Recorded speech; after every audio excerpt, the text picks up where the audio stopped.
आज सुबह 6 बजे की टाइम आखतवाड़ी गांव, नामपुर से 15 से 20 किलोमीटर आगे आखतवाड़ी गांव है।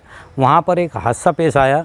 एक नौजवान अपने ही खेत में कुएं में मोटर चालू करने के टाइम ऊपर से सटक कर नीचे गिर गया और गिरने के बाद पानी में डूब गया। कम से कम वो कुआं 80 से 100 फीट गए, 40 से 45 फीट पानी था उसके अंदर।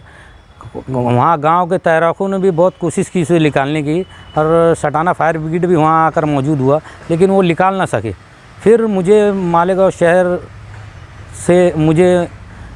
शहर से तालुका पीआई उनका फ़ोन आया, मंत्री दादा भूसे साहब का भी फ़ोन आया कि शकील भाई ऐसा ऐसा हुआ है आखतवाड़ी गांव में। तो मैं उस वक्त घर पर छुट्टी पर था।